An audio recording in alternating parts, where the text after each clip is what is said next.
আসসালামু আলাইকুম।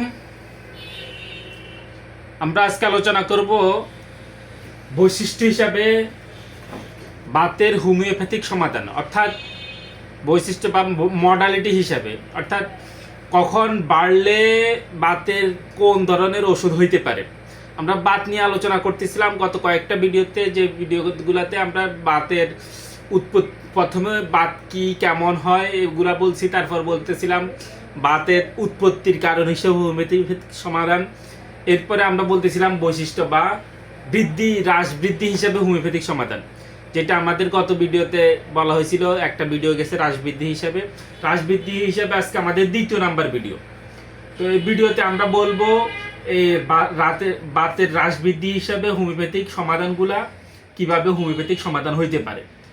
তো এই ভিডিও নিয়ে আমি আসতেছি doctor Naimul Kibria, BHMS Bangladesh homeopathic medical college, BHMS রোকেয়ান ইসলাম হোমিওপ্যাথিক মেডিকেল কলেজ, উচ্চতর প্রশিক্ষণপ্রাপ্ত গর্ভবতী মায়ের পরিচর্যা। তো এই বিষয়ে আমরা যে ব্যাপারটা বলবো, যদি কারোর এমন হয় যে সে যদি বসে থাকে তাহলে তার এই বাতের সমস্যাগুলা বৃদ্ধি পায়। বসে থাকলে তার কাছে মনে হয় যেন বাত তাকে চেপে ধরছে বা বেড়ে গেছে। এবং সে যদি নড়াচড়া করলে তার বাতের উপশম হয়। এই বসে থাকলে বাতের বৃদ্ধি এবং নড়াচড়া করলে বাতের উপশম, এই ব্যাপারটা যদি থাকে তখন আমরা ইন্ডিগো মেডিসিনটার কথা চিন্তা করি। এই ইন্ডিগো মেডিসিনের সাথে সাথে আমরা একইভাবে দেখি যে স্থির থাকলে যদি উপশম হয় এবং নড়াচড়ায় যদি স্থির থাকলে যদি বৃদ্ধি হয় এবং নড়াচড়ায় যদি উপশম হয়, তখন এই স্থির থাকলে উপশম, নড়াচড়ায় যদি বৃদ্ধি হয়, স্থির থাকলে বৃদ্ধি, নড়াচড়ায় উপশম হয়, তখন আমরা দেখব ডালকামারা এবং রাস্টক্সের। মানে এই তিনোটা সিস্টেম একই রকম। তিনোটা সিস্টেম মানে হচ্ছে রাস্টক্স, কামারা, ইন্ডিগো, তিনটে সিস্টেম প্রায় একই রকম। কিন্তু ইন্ডিগো হচ্ছে যদি বসে থাকলে বৃদ্ধি হয়, নড়াচড়ার উপশম। আর রাস্টক আর ডালকামারা হয় যদি স্থির থাকে। এটা হইতে পারে শুয়ে থাকা বা বসে থাকা বা কোনো দাঁড়ায় থাকলেও স্থির থাকা। স্থির থাকলে যদি বৃদ্ধি হয়, নড়াচড়ায় যদি উপশম হয়, তখন ডালকামারা এবং রাস্টক্সের কথা চিন্তা করি। এরপরে আমরা দেখি যে কাজ করার সময় এই যে নড়াচড়া করে, কাজ করতেছে, এই কাজের সময় এর নড়াচড়াতে যাদের উপশম হয়। একটা হচ্ছে এমনি নড়াচড়া করলে উপশম, আর একটা হচ্ছে কাজ করলে নড়াচড়ায় উপশম, কাজ করার নড়াচড়ায় উপশম।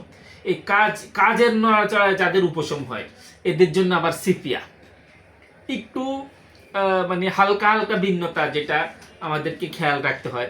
কাজের নড়াচড়া, অর্থাৎ কাজের নড়াচড়া মানে হচ্ছে শরীর গরম হওয়া, অর্থাৎ হচ্ছে কি কাজ করলে আমাদেরকে ঘাম দেয়, কিন্তু রাস্টক্সে ঘাম দেওয়া পর্যন্ত না, বা ডালকামারা ঘাম দেওয়া পর্যন্ত না, একটু নড়াচড়া করলে উপশম। ইন্ডিগোর একটু নড়াচড়া করলে উপশম। কিন্তু সিপিআরটা হচ্ছে এতটা, মানে কাজের যেটাতে আমার ঘাম দেওয়ার মতো সিস্টেমে চলে আসছে, তখন আমাদের সিপিআর। এরপর আমরা দেখি বাত আক্রান্ত স্থান যদি ঠান্ডায় অসাড় এবং নড়াচড়ায় যদি এই তার কষ্টগুলা ভালো লাগে, বা তার অসাড়টা ভালো হয়ে যায়, ঠান্ডায় অসাড় হয়ে যায়। এই ঠান্ডায় অসাড় হয়ে যাওয়া বা নড়াচড়া, এটা এই অসাড়তা কমে যাওয়া যদি দেখা যায়, তখন আমরা ক্যালকেরিয়া ফসের কথা চিন্তা করি। এটা হচ্ছে আক্রান্ত স্থান, বাতের আক্রান্ত স্থান। এখানে ক্যালকেরিয়া ফস বায়োকেমিক অনেকেই ব্যবহার করে, ক্যালকেরিয়া 12x অনেকে ভালো বলে। এরপরে আমরা দেখি যে নড়াচড়ায় বৃদ্ধি। আমরা এতক্ষণ বলছিলাম নড়াচড়া উপশম, নড়াচড়া উপশমের কয়েকটা ব্যাপার ভেরিয়েন্টস বলছিলাম। এখন আমরা বলবো যদি কারোর নড়াচড়ায় বৃদ্ধি হয়, কেউ যদি কয় আমি নড়তে পারি না, আমার অনেক কষ্ট, নড়তে গেলে আমার জান বাড়ি হয়ে যায়, তখন আমরা কি বলবো? যদি নড়াচড়ায় বৃদ্ধি হয়, তখন আমরা বলবো সিমিসিফিওগা, নড়াচড়ায় বৃদ্ধি, সিমিসিফিওগার কথা বলবো। এরপর আমরা বলবো ঠান্ডায় বৃদ্ধি, নড়াচড়ায় বৃদ্ধি। যদি ঠান্ডায় এবং নড়াচড়ায় বৃদ্ধি হয়, তখন আমরা কেলিব্রাইক্রোম বলবো। এই কেলিব্রাইক্রোম গরম উপশম হয় এবং এদের আক্রান্ত স্থান ঠান্ডা থাকে, অর্থাৎ এদের যে জায়গায় এদের বাত, যেই অঙ্গটা তার বাতে আক্রান্ত, এই অঙ্গটা এদের সাধারণত ঠান্ডা থাকে, এবং এখানে যদি গরম লাগায় এদের উপশম লাগে। এটা হচ্ছে কেলিবাইক্রোম, এবং এই কেলিবাইক্রোম নড়াচড়া উপশম রাষ্ট্রকের মতো, বা ডালকামারা বা ইন্ডিগো বা সিপিয়ার মতো নড়াচড়া উপশম, কিন্তু এদের এই এদের হয় ঠান্ডায় বৃদ্ধি হয়। এরপরে আমরা দেখি এই নড়াচড়ায় বৃদ্ধির আমরা যে দুটা দেখলাম, কিন্তু নড়াচড়ায় উপশমের আমরা ক্যালকেরিয়া ফস বলছি, কিন্তু এই ক্যালকেরিয়া ফসের আক্রান্ত স্থান অসাড় এবং ঠান্ডায় বৃদ্ধি, এই ব্যাপারগুলো আমাদেরকে দেখতে হয়। এরপর আমরা বলবো যদি প্রথম নড়াচড়ায় বৃদ্ধি যেটা আমরা বলতেছিলাম প্রথম নড়াচড়ায় বৃদ্ধি, যদি প্রথম নড়াচড়ায় বৃদ্ধি হয় তখন আমরা চিন্তা করব ক্যালকেরিয়া ফস এবং ক্যালকেরিয়া ফ্লোর এবং রাস্টক্সে আমরা যদিও ওই সময় বলছিলাম ডালকামারের সাথে রাস্টক্সের উপশম, নড়াচড়া উপশম স্থির থাকলে বৃদ্ধি, কিন্তু প্রথম নড়াচড়ায় কিন্তু রাস্টক্সের বৃদ্ধি হয়। এটা কমন একটা ব্যাপার।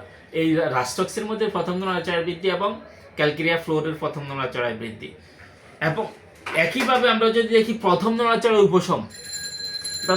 উপশম বলছিলাম সিমিসিফ্রুগা, কিন্তু যদি দেখি প্রথম নড়াচড়ায় উপশম তখন আমরা ফাইরোজেনিয়াম মেডিসিনটার কথা চিন্তা করব।